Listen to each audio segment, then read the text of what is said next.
Hello class. इस समय हम जो टॉपिक डिस्कस करने वाले हैं वो है थर्ड एंग्लो मराठा वॉर। इससे पहले की जो एंग्लो मराठा वॉर की वीडियोस हैं, फर्स्ट एंग्लो मराठा वॉर और सेकंड एंग्लो मराठा वॉर, वो पहले ही अपलोड कर चुका हूँ। आप ऊपर आई बटन पर क्लिक करके देख सकते हैं। थर्ड एंग्लो मराठा वॉर का टाइम पीरियड है अपना 1817 से 1818। फिर मैं कहूँगा टाइम पीरियड बहुत इंपॉर्टेंट है, तो यहाँ पे जो टाइम पीरियड है आपका वो 1817 से 1818 सबसे पहले। उसके बाद ये कहानी शुरू होती थोड़ी अलग टाइप से। यहाँ जो कहानी आती वो आती पिंडारों की। पिंडारे पिंडारे बेसिकली कौन थे? पिंडारे एक तरीके के डाकू थे या एक तरीके के डकैत थे, जिनका ओरिजिन कहाँ हुआ था? मुग़ल आर्मी में। तो ये बहुत पुरानी बात है कि पिंडारे जो थे ना, मुग़ल्स के टाइम से चलते चले आ रहे थे। ये बहुत पुराने थे, ये डकैत टाइप के लोग थे और इन्हें लॉलेसनेस बहुत पसंद थी। लॉलेसनेस का मतलब क्या है कि कोई भी इनके लिए लॉ ना हो, कि जहाँ चाहे वहाँ डकैती करें, जहाँ चाहे लूट मार करें, कोई दिक्कत नहीं है। और इनको जो सपोर्ट कर रहे थे वो कर रहे थे मराठास। अब मराठास इन्हें सपोर्ट क्यों करते थे? कहानी ये थी कि मराठास को इनसे हेल्प मिल जाती थी। जैसे मान लो किसी टेरिटरी पे उन्हें कॉन्कर करना है, किसी टेरिटरी पे उन्हें कब्ज़ा करना है, तो मराठाओं को पिंडारों से हेल्प मिलती थी। अब पिंडारे क्या थे? उन्हें सिर्फ लूट पाट करनी थी। जैसे कभी कभी तो ऐसी कंडीशंस आ गई थी, अभी आगे पढ़ेंगे, कि उन्होंने ब्रिटिशर्स की टेरिटरी में घुस के आक्रमण कर दिया। मतलब बहुत बड़ी बात हो गई। ठीक। अब देखो, Pindaris were employed in Maratha army. इनका एम्प्लॉयमेंट तो था, ये एम्प्लॉयड तो थे, पर इन्हें कोई सैलरी वैलरी नहीं मिलती थी। इनका क्या था? इन्हें सिर्फ कोई टेरिटरी दे दी जाती थी। जैसे मान लीजिए मराठा ने किसी एक्स टेरिटरी पर अपना कब्जा किया, तो जाओ भैया एक्स टेरिटरी पे तुम लूट मार करो, कुछ भी करो, ये तुम्हारी हेडेक है। तो पिंडारे वो लोग थे, एक तरीके से डकैत, डाकू, जिन्हें लॉलेसनेस बहुत पसंद थी, किसी तरह का लॉ नहीं होना चाहिए। अब धीरे धीरे क्या हुआ कि मराठा की पावर कमज़ोर पड़ने पड़ी। मराठा की पावर पूरी तरीके से कमज़ोर पड़ गई। क्यों? अच्छा, अगर इस समय याद करो पेशवा कौन था। अगर आपको सेकंड एंग्लो मराठा वॉर याद है, तो इस समय जो पेशवा थे वो बाजीराव टू थे। अब बाजीराव टू कौन थे ये भी याद रखो कि भाई वो हमारे रघुनाथ राव के बेटे थे। ठीक है। अब पिंडारे जब मराठा यहाँ कमज़ोर पड़ गए, तो पिंडारों को क्या था कि कोई रेगुलर एम्प्लॉयमेंट नहीं मिल रहा था। तो उन्होंने ये सोचा कि भैया आस पास की जो नेबरिंग टेरिटरी है उन पर कब्जा करें, उनको कॉन्कर करें कैसे भी करके। और मज़े की बात क्या थी, उन्होंने ब्रिटिशर्स की जो टेरिटरी थी बेसिकली तमिलनाडु साइड में, वहाँ पे भी अटैक कर दिया। उन्हें पता ही नहीं कि उन्होंने इतना बड़ा ब्लंडर कर दिया कि उन्होंने ब्रिटिशर्स की टेरिटरी पे भी अटैक कर दिया। उन्हें कोई मतलब नहीं, उन्हें तो सिर्फ लूट मार करनी है, उन्हें सिर्फ पैसा चाहिए। उन्हें किसी, कोई ब्रिटिशर हो, मराठा हो, कोई हो, उन्हें कोई फ़र्क नहीं पड़ता। ब्रिटिशर्स तो वैसे भी लड़ने को तैयार थे। तो Britishers charge Marathas with giving shelters to Pindaris. यहाँ क्या हुआ कि ब्रिटिशर्स ने मराठास से ये बोला कि भैया ऐसा है ना, ये तुम लोगों ने इन्हें शरण दे रखी है, इन लोगों को हटाओ यहाँ से। और सबसे पहले ब्रिटिशर्स ने यहाँ किससे एग्रीमेंट किया? वो थे गायकवाड़। देखो ये ग्रीन इस पे लगा हुआ है, ये हम आगे डिस्कस करेंगे ये ग्रीन क्यों है। British made an agreement with Gaekwad. Gaekwad dynasty of Maratha province of Baroda. Gaekwad कहाँ के थे? बड़ौदा के थे। पिछली वीडियोस में सब बता चुका हूँ मैं ये। गायकवाड़ बड़ौदा के थे। To prevent the Peshwa from collecting revenue in that province. कहानी ये थी कि ब्रिटिशर्स ने एग्रीमेंट किया गायकवाड़ के साथ जो बड़ौदा के थे, और बोला गायकवाड़ों को कि भैया ऐसा करो, जो पेशवा यहाँ से रेवेन्यू कलेक्ट करते हैं ना, उन्हें इस चीज़ से मना कर दो कि यहाँ कोई भी पेशवा इस बड़ौदा से कोई भी पैसा कलेक्ट नहीं करेगा। ठीक है, अच्छी बात है। इसका नोटिस किसने भेजा? गायकवाड़ ने भेजा। एनवॉय मतलब होता है ambassador. Gaekwad sent an ambassador किसे? गंगाधर शास्त्री को। कहाँ भेजा? पेशवाओं क्या भेजा कि भैया जाओ और उन्हें बता दो कि भाई आज के बाद बड़ौदा से उन्हें 1 रुपया भी नहीं मिलेगा। और ये जो गंगाधर शास्त्री था ना, ये पूरे गायकवाड़ को ब्रिटिश की प्रोटेक्शन थी, तो गंगाधर शास्त्री को भी ब्रिटिश की प्रोटेक्शन थी। और वहाँ पे एक बहुत बड़ा ब्लंडर हो गया कि शास्त्री जी बेचारे मारे गए, और उन्हें जिनने मारा वो थे पेशवा के मिनिस्टर डेंगले। पेशवा के मंत्री थे डेंगले, जिन्होंने गंगाधर शास्त्री को मार दिया। कहानी समझ में आ रही है? तो ये कहानी, अब देखो ब्रिटिशर्स ने यहाँ पे गायकवाड़ के साथ ट्रीटी कर ली। गायकवाड़ से ट्रीटी हो चुकी है। हमने पढ़ा था गायकवाड़ थे, सिंधिया थे, होलकर थे, भोंसले थे और आपके पेशवा थे। पेशवा से लड़ाई चल रही है, गायकवाड़ से ब्रिटिशर्स ने दोस्ती कर ली। अब बच्चे सिंधिया, होलकर और भोंसले। अब देखो आगे क्या होता है। अब आगे इसमें क्या हुआ, यहाँ पे एक ट्रीटी साइन हो गई, जिस ट्रीटी का नाम था ट्रीटी ऑफ पुणे। भैया ट्रीटियाँ बहुत इंपॉर्टेंट हैं, जो भी कॉम्पिटिटिव एग्ज़ाम्स की तैयारी कर रहे हैं ना, मतलब इन्हें तो ऐसे याद रखना है कि भैया बहुत ज़रूरी। Treaty of Pune was signed on 1817। यहाँ एक ट्रीटी साइन हो गई। अब ये ट्रीटी किसके बीच में साइन हुई, क्या साइन हुई, ये हम पढ़ते हैं अभी। अब यहाँ पे ये ट्रीटी साइन हुई कि भैया ऐसा है, ये ट्रीटी ब्रिटिशर्स और पेशवा के बीच में साइन हुई। ध्यान रखेंगे, ये ट्रीटी ब्रिटिशर्स और पेशवा के बीच में साइन हुई। Peshwa included the admission of देंगलेस गिल्ट, कि पेशवा को सबसे पहले इस ट्रीटी में देखा, पेशवा को मानना पड़ेगा कि उन्होंने उस बेचारे जो शास्त्री जी थे उनका मर्डर डेंगले ने किया है। ये बात पेशवा को माननी होगी, ठीक। रिनाउंसिंग क्लेम्स ऑन गायकवाड़, ठीक। और जितने भी गायकवाड़ की जितनी भी टेरिटरीज पर उनके क्लेम है वो सब हटाओ, ख़त्म करो। बड़ौदा साहब का कोई मतलब नहीं है। और जितनी भी इंपॉर्टेंट टेरिटरीज है ना वो सब ब्रिटिशर्स को करो, ब्रिटिशर्स को दे दो। ये ट्रीटी ऑफ पुणे बेसिकली बस सिर्फ पेशवास को बचा रही थी मर्डर के चार्ज से, जो इन्होंने शास्त्री जी का किया था। The British also asked the Peshwa to disband his cavalry, मतलब जो आपके ये घुड़सवार हैं, आपकी सेना है, इसको भी डिसबैंड करो। तो ट्रीटी ऑफ पुणे याद रखेंगे, ये ब्रिटिशर्स और पेशवा के बीच में साइन हुई थी, ट्रीटी ऑफ पुणे। और कब साइन हुई थी? 1817। भैया यही चीज़ें याद करने वाली हैं। अब देखो उसके बाद ये ट्रीटी ऑफ पुणे यहाँ तक समझ में आ गई। आगे बढ़ते हैं। ब्रिटिशर्स वांटेड टू फिनिश पिंडारीज, ये पिंडारियों ने बहुत दुख दिया था। बाहुबली अगर किसी ने देखी हो तो उसमें पिंडारे आए थे, ये वही पिंडारे हैं।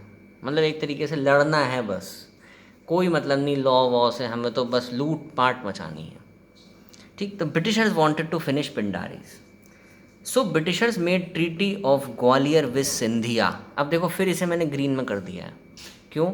अब देखो सबसे पहले के साथ ट्रीटी हुई गायकवाड़ के साथ, ये हमने देखा सबसे पहले के साथ ट्रीटी हो गई गायकवाड़ के साथ ट्रीटी हो गई, ये लिखा हुआ है यहाँ पे। उसके बाद इन्होंने किसके साथ ट्रीटी कर ली? सिंधिया के साथ ट्रीटी कर ली। ट्रीटी ऑफ ग्वालियर साइन हो गई with Scindia. According to this treaty, बस इस ट्रीटी में यही था कि दोनों की फोर्सेस ब्रिटिशर्स प्लस सिंधिया ये पिंडारीज को हारने में मदद करेंगे। ट्रीटी ऑफ ग्वालियर 1817, ये रही ट्रीटी ऑफ ग्वालियर। इंपॉर्टेंट है ये सब चीज़ें, ठीक। ट्रीटी ऑफ ग्वालियर देखो वहाँ पे हमने ग्रीन किया था गायकवाड़। अब देखो इनने सिंधिया के साथ भी दोस्ती कर ली, हो गई दोस्ती, दिख रही है ट्रीटी ऑफ ग्वालियर में। उसके बाद फिर देखो, अब देखो क्या लिखा है। According to this treaty both the parties would deploy their forces in operation against the Pindaris. Simple treaty है। उसके बाद फिर एक ट्रीटी हो गई, ट्रीटी ऑफ मंदसौर, ये होलकर के साथ हुई। देखो इसको भी मैंने ग्रीन कर रखा है। अब देखो गायकवाड़, सिंधिया, होलकर तीनों ब्रिटिशर्स के साथ हैं। अगर आप लोग यहाँ समझ रहे हो तो गायकवाड़, सिंधिया एंड होलकर तीनों ब्रिटिशर्स के साथ हैं। ये ट्रीटी कब साइन हुई? 1818 में। यहाँ तक समझ में आया? तो यहाँ ट्रीटी ऑफ पुणे किसके बीच में साइन हुई है? British plus Peshwa, treaty of Pune. Treaty of Gwalior किसके बीच में साइन हुई है? British plus Scindia. Treaty of Mandsaur किसके बीच में साइन हुई है? British plus Holkar. यहाँ तक याद रखना है इसको। अब आगे क्या होता है, अब आगे चलते हैं।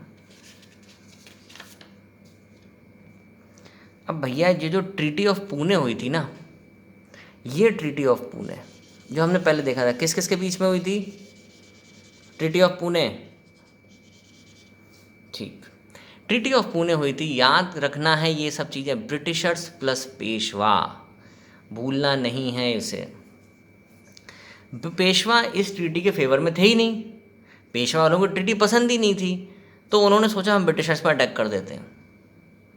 अब भैया अटैक कर दिया ऑन 5 नवंबर 1818। फिर इम्पोर्टेंट है ये सब याद रखने पड़ेंगे, कॉम्पिटिटिव एग्जाम्स में ये सब आएगा, खास तौर से NTSC, UPSC, UPPSC, state level PCS। On 5 November 1818 Peshwa was defeated by Britishers at Pune. हार गए, यहाँ पे पेशवा हार गए, पेशवा हार गए। उसके बाद जो बाजीराव टू, अगर आप लोग मेरी पहली वाली वीडियोस देखो उसमें क्लियर कट बताया गया, बाजीराव टू रघुनाथ राव के बेटे हैं। Britishers made Bajirao two as pensioner, उन्हें भैया पेंशनर बना दिया और कहाँ भेज दिया, बिठूर नियर कानपुर। अगर किसी ने मणिकर्ण का मूवी देखी है तो उसमें ये बाजीराव टू का एक आता है बिठूर, तो उसमें यही बाजीराव टू है जिसमें वो कहते हैं मुझे तो यहाँ पेंशनर बना के भेज दिया है, तो वो रघुनाथ राव के बेटे हैं। बाजीराव और बाजीराव टू में कंफ्यूज नहीं होना है, दोनों अलग अलग हैं। Send him to Bithoor near Kanpur. और भैया सबसे बड़ी बात ये हुई कि पेशवा की पोस्ट खत्म हो गई, अब कोई पेशवा वेशवा नहीं होगा। And Bajirao two is the last Peshwa of Maratha empire. अब आपने क्या देखा, सबसे पहले गायकवाड़ के साथ ट्रीटी हुई, फिर उसके बाद आपने देखा सिंधिया के साथ ट्रीटी हुई, फिर आपने देखा किसके साथ ट्रीटी हुई, होलकर के साथ ट्रीटी हुई। पेशवाओं को तो इन्होंने ख़त्म कर दिया, ख़त्म हो गया, इतना समझ में आया। तो यहाँ पे post of Peshwa was abolished, Peshwa की पूरी कहानी ही ख़त्म कर दी। चलिए आगे चलते हैं। अब एक कहानी बची हुई थी भैया भोंसले की, भोंसले की कहानी बची हुई थी, माधोजी भोंसले। ये है नागपुर का event. Madhoji Bhonsle also known as Appa Sahib ignored the request of Jenkins to refrain from contact with Bajirao two. अब भाई यहाँ क्या था, अगर आप लोगों को याद हो तो इस समय ये सारे लोग सब्सिडरी अलाइंस साइन कर चुके हैं। सब्सिडरी अलाइंस 1799 में लॉर्ड वेलेस्ली लेके आए थे। सब्सिडरी अलाइंस में हम पहले भी डिस्कस कर चुके अपनी वीडियोस में। सब्सिडरी अलाइंस में क्या होता है कि आपकी टेरिटरी ब्रिटिशर्स की टेरिटरी के सब्सिडाइज्ड रहेगी, मतलब आप ब्रिटिशर्स का एक रेसिडेंट आपके कोर्ट में रहेगा हर समय, और ये वही रेसिडेंट था जेंकिन। वो रेसिडेंट आपके कोर्ट में रहेगा ही रहेगा, और प्लस आप किसी भी फॉरेन यूरोपियन पावर से आप जो है दोस्ती नहीं कर सकते, ना ही आप किसी के ऊपर अटैक कर सकते हो, आप कुछ भी नहीं कर सकते ब्रिटिशर से कहने के, जब तक ब्रिटिशर्स नहीं बोलेंगे तो आप कुछ नहीं कर सकते। यही बात यहाँ जेंकिन भाई समझा रहे थे भोसले जी को कि भैया ये जो आप बाजीराव टू भाई साहब जो भी हारे हैं ना, इनसे दूर रहो। भोसले भाई साहब बोले ऐसा तो नहीं होगा, तो बोले आपने तो सब्सिडरी अलाइंस साइन करी है, बोले फिर भी नहीं होगा। तो फिर दोबारा से Jenkins asked Appa Sahib to disband his growing concentration of troops. यहाँ पे उन्होंने बोला ये जो आप लड़ाई वड़ाई करने की सोच रहे हो ना, अपनी ट्रूप्स बढ़ा रहे हो, सेना बढ़ा रहे हो, ये सब मत करो, ये सब सही नहीं है। लेकिन बोले मैं तो करूँगा, मैं तो बाजीराव टू का साथ दूंगा, मैं तो पेशवा का साथ दूंगा। बोले ठीक है। Appa Sahib openly declared support for the Peshwa. यहाँ पे माधोजी भोंसले और अप्पा साहेब एक ही बात है। तो भोंसले जो थे उन्होंने सपोर्ट डिक्लेयर कर दी, किसके लिए, पेशवास के लिए। क्योंकि भाई देखो हमने फिर देखा था गायकवाड़, सिंधिया एंड होलकर, इनको तो ब्रिटिशर्स ने अपने कब्जे में कर लिया था।